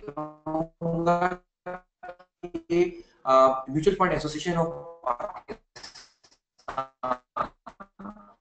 इनकी एक वेबसाइट है, इनकी एक एसोसिएशन बनी हुई है, मुफाक कहलाती है ये, MUFAP mufap.com, और उनके एड्रेसेस मिल जाएंगे।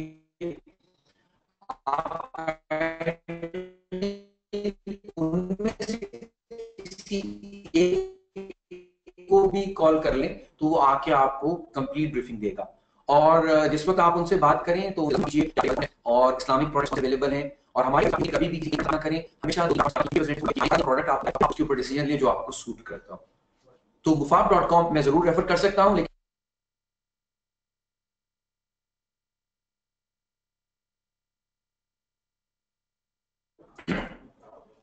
एक शहबाज मखदूम साहब का क्वेश्चन है, वो क्वेश्चन जो है वो स्टॉक मार्केट में एंट्री और एग्जिट के हवाले से है। शहबाज साहब, इसमें एंट्री और एग्जिट में ऐसा है कि अगर आप स्टॉक्स में काम करना चाहते हो तो आपको पाकिस्तान स्टॉक एक्सचेंज के किसी ब्रोकर के पास जाके अपना अकाउंट खोलना होगा और वो अकाउंट खोलने के बाद आपकी रजिस्ट्रेशन होगी, यानी कि आपका जो शनाख्ती कार्ड है उसको रजिस्टर किया जाएगा और आपको एक यूआईएन अलॉट हो जाएगा। यूआईएन हम कहते हैं यूनिवर्सल आइडेंटिफिकेशन नंबर को। एक दफा ब्रोकर के साथ आपने अकाउंट खोल लिया तो आप चाहें तो ऑनलाइन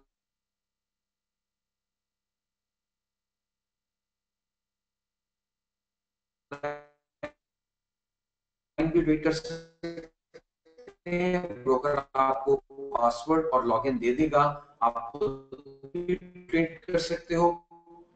और अगर आप उनके ऑफिस में कॉल करके या उनके ऑफिस में जाके ट्रेड करना चाहो तो आप ब्रोकर को ऑर्डर प्लेस करोगे। आते हैं कि वो लैक ऑफ कम्युनिकेशन बड़ा रोल प्ले करती है। हमारे यहाँ लोग कहते हैं यार अच्छा सा शेयर को खरीद लो।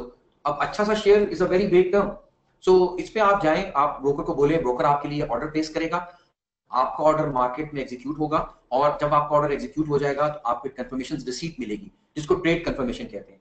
वो ट्रेड कंफर्मेशन आपके पास आ जाए तो वो ट्रेड कंफर्मेशन इस बात का सबूत है कि आपकी ट्रांजैक्शन हो चुकी है, आपकी सेटलमेंट होगी। आपने अगर शेयर खरीदे हैं तो आपको पैसे देने हैं ब्रोकर को, एनसीसीपीएल के अंदर ये सेटलमेंट होती है और आपको शेयर आपके अकाउंट में ट्रांसफर कर दिए जाएंगे। इसके लिए मैं यहाँ पे कहना चाहूंगा कि जब भी आप शेयर ट्रांसफर कराएं तो आप सेंट्रल डिपॉजिटरी कंपनी के अंदर जाके अपना इंडिविजुअल इन्वेस्टर अकाउंट लाजमी खुलवाइए। वो इंडिविजुअल इन्वेस्टर अकाउंट जो है एक कस्टडी आपको दे देगा और उसको आपके अलावा कोई और दूसरा आदमी नहीं कर सकता। सिमिलरली जब आपने बेचना हो, आप अपने ब्रोकर को ऑर्डर प्लेस कीजिए, ब्रोकर वो ऑर्डर सेल कर देगा, जब सेल हो जाएगा उसकी भी कंफर्मेशन आपको मिलेगी और आप ब्रोकर को आगे डिलीवरी लगाए जा सके। तो ये एक बड़ा सिंपल फिलहाल मैंने आपको बताया, जरूरत पड़ी तो हम इंशाल्लाह इसके ऊपर एक और सेमिनार करेंगे जिसमें स्टॉक ट्रेडिंग किस तरह की जाती है इसके ऊपर डिटेल से आप लोगों को ब्रीफ करेंगे। बट आई होप कि मुख्तसरन मैंने आपको इसका जवाब दे दिया है। जी हारून, आप कोई क्वेश्चन करना चाहें? मुर्तजा, आई थिंक आपके पास क्वेश्चंस जो स्क्रीन पे आ रहे हैं उनमें से आप कोई can pick up the next question. मैं अगर क्योंकि टाइम हमारे पास टाइम खत्म हो रहा है, मैं एक और दो क्वेश्चन और ले लेता हूँ, दो फाइनल क्वेश्चन ले लेता हूँ मैं। ठीक है, ऑलराइट, ओके ऑलराइट, ओके। वो दोस्त जिनके सवाल ना ले सकें यार, प्लीज ये मत समझिएगा, कुछ टाइम की कमी है। इंशाल्लाह आपके क्वेश्चंस को हम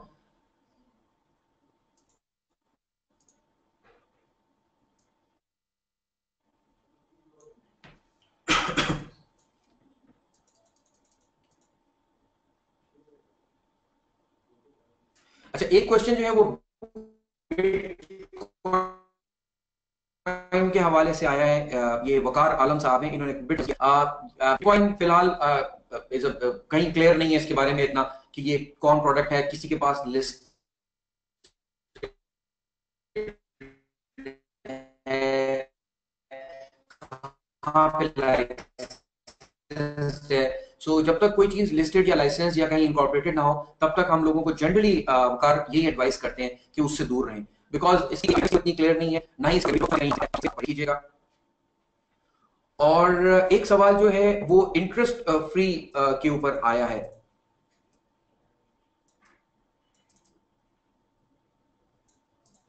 देखिए, इंटरेस्ट फ्री अगर हम कैपिटल मार्केट्स के हवाले से बात करें तो किसी कंपनी का शेयर खरीदना बिल्कुल नॉर्मल बात है, इसमें कोई गलत चीज नहीं है। मिसाल देता हूं, मैं मिसाल के तौर पे सिर्फ नाम ले रहा हूं, अगर आप एंग्रो फूड्स की कोई शेयर खरीदते हैं तो एंग्रो फूड्स जो है वो दूध बना रही है, ऑल्पर्स बना के बेचती है, तो एंग्रो फूड्स का शेयर खरीदना कोई नाजायज बात नहीं होती, उसमें कोई सूद का उनसे शामिल नहीं है। अमूमन ये पहलू तब शामिल होता है कैपिटल मार्केट्स में जब लोग फाइनेंसिंग की तरफ जाते हैं, यानी कि आपने उधार पे पैसा लेके मार्केट में कुछ बाइंग की है, तो जब आप उधार पे पैसा लेके बाइंग करोगे तो आपको वो उधार वापस भी करना होगा और उस उधार के ऊपर सूद भी देना पड़ेगा, इंटरेस्ट भी देना पड़ेगा। तो अगर आप लोग अपने पैसे के साथ कर रहे हो फिर तो कोई प्रॉब्लम नहीं है, लेकिन अगर आपका पैसा उधार का है तो उसमें ये बात ध्यान में रखिएगा कि वहां पे फिर इंटरेस्ट वाला फैक्टर जो है वो लाजमन इनकॉर्पोरेट हो जाता है। सो आप बचना चाहते हैं